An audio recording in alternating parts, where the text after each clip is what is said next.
It's a tough neighborhood. The mothers in one building band together to protect their children from the surrounding danger. But a little girl vanishes from beneath their eyes.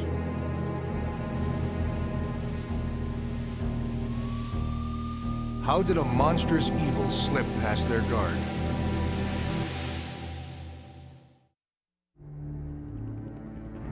Enter the world of forensic science, the science of crime, where a suspect's guilt or innocence can hang on a single piece of evidence.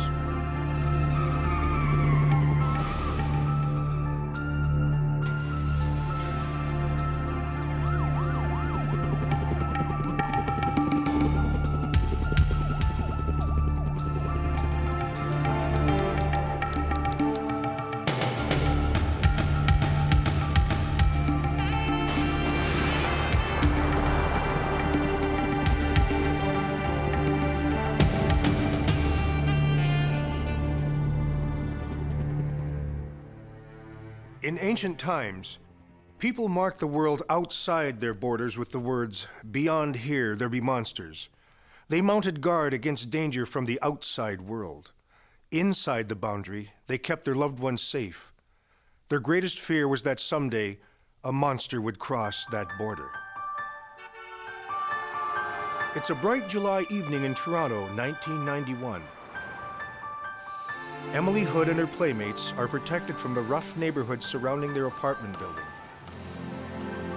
They play under the watchful eyes of many caring women.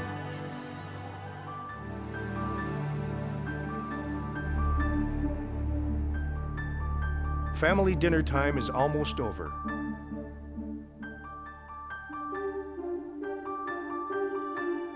Emily steals a few more moments with her dad before he heads off to work. Emily's mom, Carrie, is taking the night off. She and her friend Stella are going to play bingo.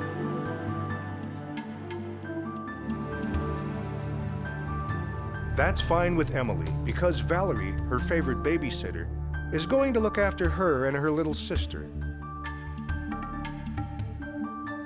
And there's still time before bed to play outside.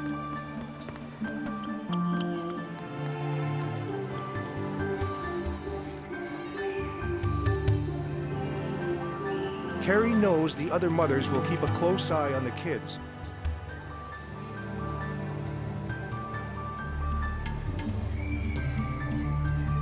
One by one, the other kids are called into bed.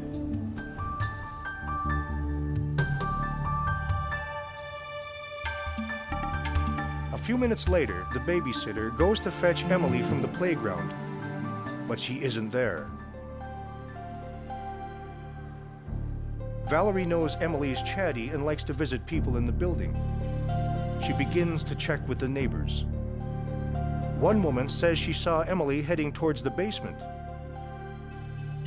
Most have seen nothing.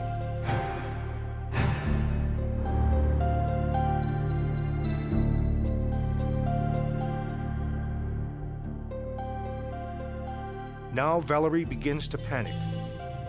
Maybe Emily is hiding. But she is nowhere to be found. Emily's mother is called home from the bingo hall. Her dad leaves work immediately. Within minutes, the police are alerted. Detective Terry Doyle gets the call. She wasn't in her apartment, so we searched the building. Wasn't in the building, so we searched the neighborhood. It was like finding a needle in a haystack. In some ways, that apartment building was kind of like an island in a storm. You've got crack dealers, prostitutes, mental health centers, group homes, halfway houses from prisons. And this building sits pretty well in the middle of all that.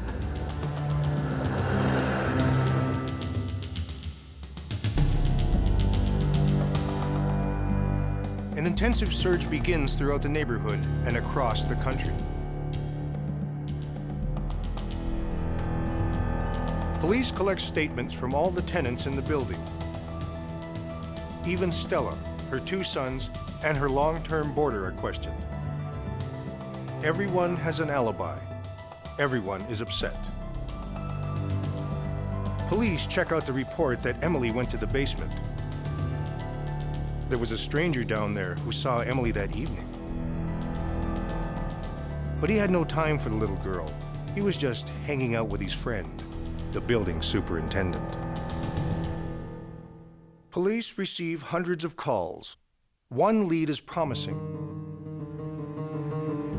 The night Emily went missing, a man described as having a lazy eye was spotted on a nearby street with a little girl in his arms. A little girl with blonde hair.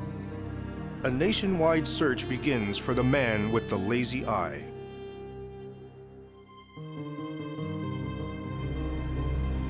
Little 3.5-year-old girl is a true innocent, and it's very upsetting for everybody. It was bad enough that she's not with her mother, and what has happened to her is really gut-wrenching. And it's very hard for citizens, and it's equally hard for police, even though we have to put on what's called a brave front. The police now concentrate on the halfway house next to Emily's building. It's exactly the kind of place any mother would fear. Among some of the occupants were people convicted of sex offenses. So clearly that was a location that we wanted to look at very closely. Not all of them were previous sex offenders, but they all had psychiatric background, I guess it's a fair way to say it. But they were very cooperative, and they allowed us in more than once to search the premises, and they were cleared reasonably quickly.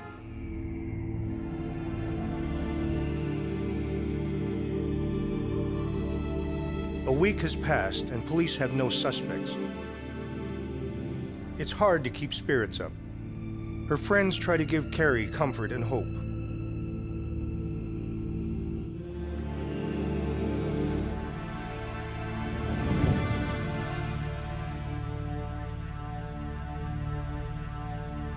Everyone's worst fears are finally confirmed. It's 20 days since Emily disappeared. A tiny body is found floating in the ship channel at the mouth of Toronto's Don River.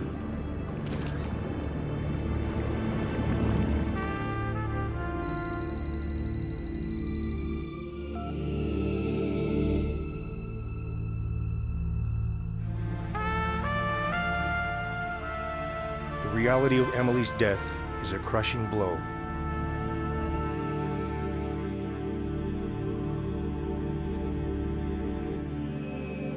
By the time that I had arrived, the officers had already secured the scene where the body was found. So my first priority was to photograph everything and have it videotaped before anything else is disturbed. You actually have to carefully remove some of the debris around the body to look at the clothing and make an identification. Emily Hood is fully clothed, and there are no visible injuries. Her body is taken to a nearby hospital for closer examination by forensic pathologist Dr. Frederick Jaffe. There are two things I noticed. The underpants were rolled down to about halfway down the buttocks, which was somewhat unusual.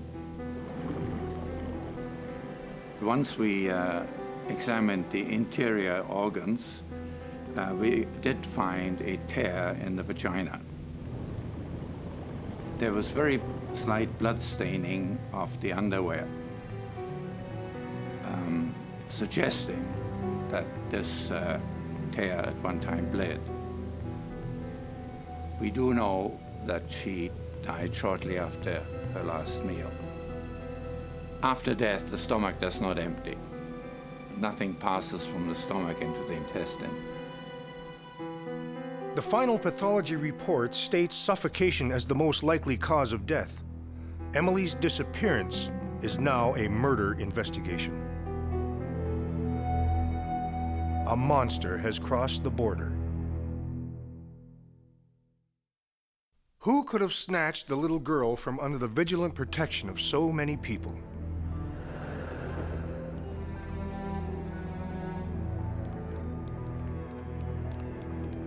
Was Emily kidnapped taken out of the building, then killed?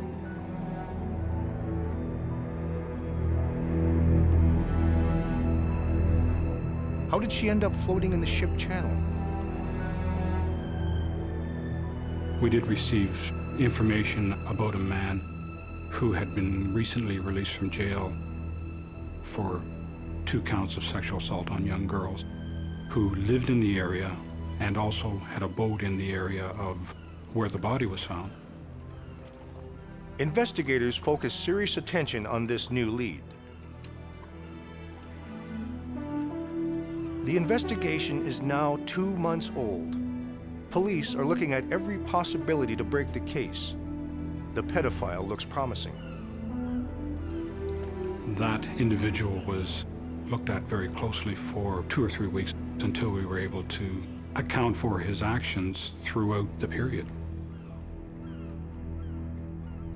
Once again, the search for Emily's killer is frustrated. But police do finally catch up to the lazy eye man. Well, he had a history with the police, and he did have a history of psychiatric problems. But the little blonde girl people saw him with the night Emily disappeared is his daughter. Still, he continues to act like a guilty man. I suppose his paranoia just wouldn't allow him to admit that he could be a completely innocent party. The police have cast a wide net outside Emily's building. They've caught nothing. But forensic scientists have spent weeks examining the clothes Emily was wearing when she was found. Her body had been in the water for almost 3 weeks. Even so, a large number of unique cloth fibers were still caught in the folds of everything she was wearing. This immediately catches the attention of Jim Crocker, a fiber specialist at the Center of Forensic Sciences. It became apparent fairly quickly that there was a particular fiber type, which was very short, an orange fiber. The fact that these fibers were fairly straight, they were all about the same length, indicated to me that it was probably from some type of velour material. And velour are used extensively, of course, in upholstering. But at last, the police have a solid lead. Exhibit A, tiny fibers from a piece of fabric that will weave a net to catch a monster. Ordinarily, we accumulate fibers. 2 hours later, 80 to 90% of those fibers will be gone from our body because they're very loosely held. The orange fibers that were transferred to Emily's clothes didn't have a chance to be shaken loose. For Jim Crocker, finding the source of the orange fibers is vital. It could possibly indicate the last place where Emily was alive.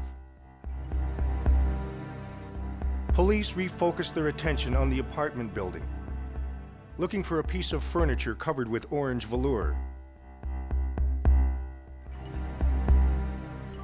Jim Crocker's search pays off when they reach Stella's apartment.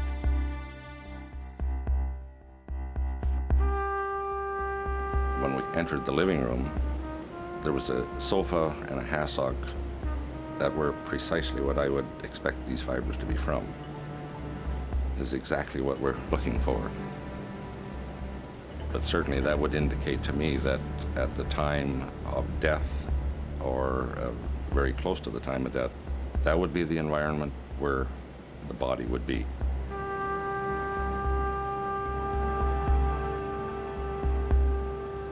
Of course, when the investigator said that no, she was not in that apartment, my expression was, oh, I think she was. Once we located the couch that these fibers came from, we subsequently conducted a search warrant and seized an extensive number of articles, including the couch and the other furniture in the living room. Clothes, a comforter, and a mattress are also seized and sent to Jim Crocker. With this new evidence, police want to question the occupants more closely. So Stella, her 2 grown sons, and the boarder, Wayne Snowden, give police their alibis one more time. Stella was playing bingo with Emily's mother. One of her sons was attending a night school class. The other was visiting a friend. Snowden also went to visit a friend who wasn't home.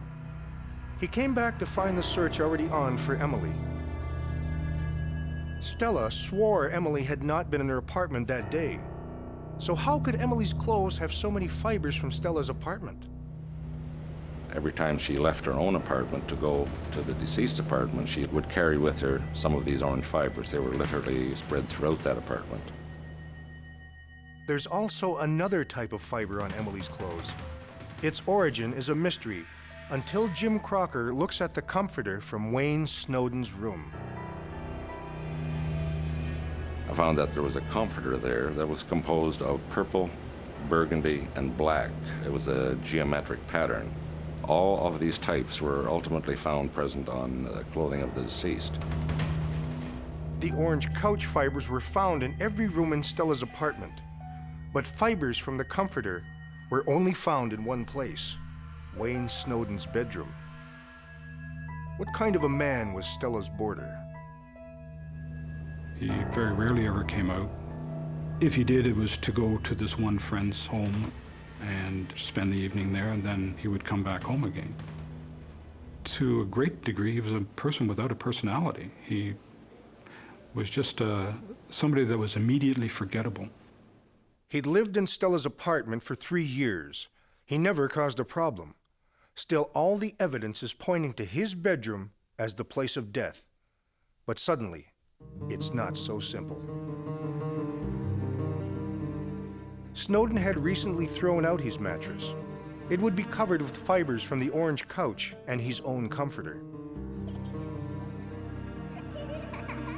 What if Emily had come into contact with the mattress after it was thrown out?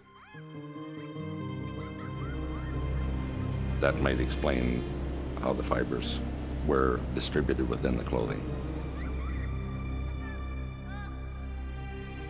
That means she might never have been in his room at all.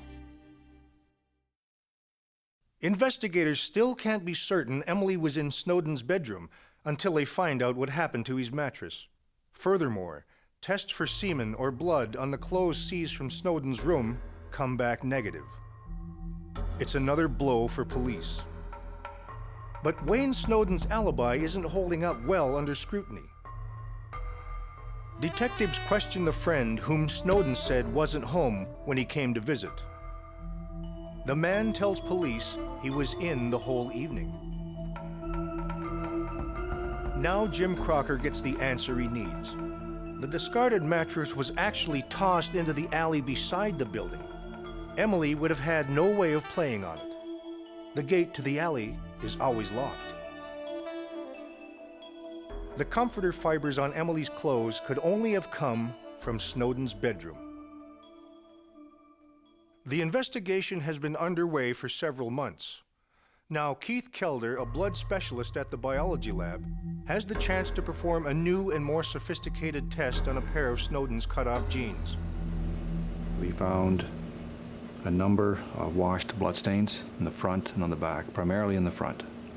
The thinking was that since Mr. Snowden was developed as a suspect, that this might be the child's blood. And so we proceeded with that in mind. The initial testing was negative,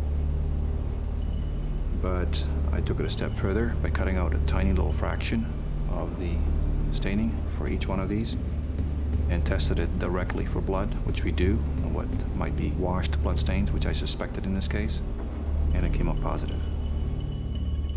That blood stain is located on the inside fly of Wayne Snowden's cutoffs. The location is incriminating because Emily had been a victim of sexual assault. DNA tests confirm a match to her blood. The net has finally closed around a monster. 9 months after her death, Wayne Snowden is arrested for the murder of Emily Hood. To suggest that Snowden is a fairly strange character is really not saying much, but he stayed in his room almost all the time. His life consisted of watching TV and sleeping. hardly anybody ever noticed him. He was just there. But how had Snowden eluded the massive search and spirited Emily's body out of the building? Identification officers construct a model of the building. It will help them understand how the murder of Emily happened and how the killer could conceal her body and escape with so many people around. Immediately after she became missing, there was a lot of police activity, but the other side of the building on the intersecting street, there was no traffic. And we were able to show by this model that our suspect could have carried the body into the basement through a set of hallways and actually exited the building on another street out of the public eye.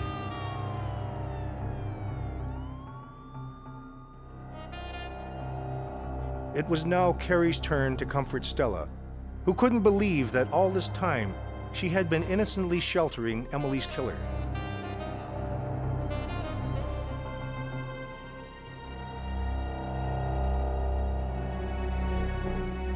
We're dealing with somebody who's only 3.5 years old. They haven't had time to become bad or to become world-weary. They don't know their true innocence. And people expect the police to protect of anybody to protect the true innocence. And the police expect of themselves. No one knows how Emily Hood ended up in Wayne Snowden's room inside Stella's apartment. Still, ident officer Rick McEwen has his theory.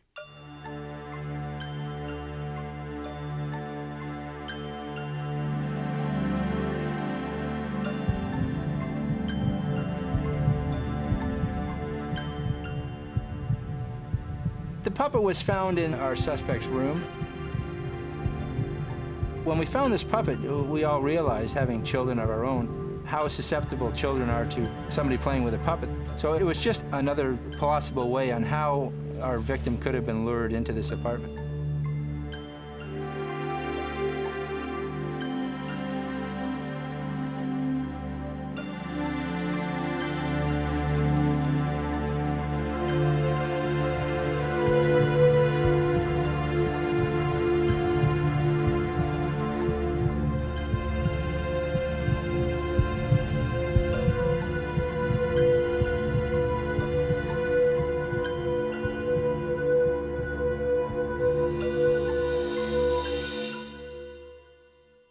In a neighborhood surrounded by shadows and fears, the women of Emily Hood's building created a protected and caring environment for their children to shelter them from the monsters without.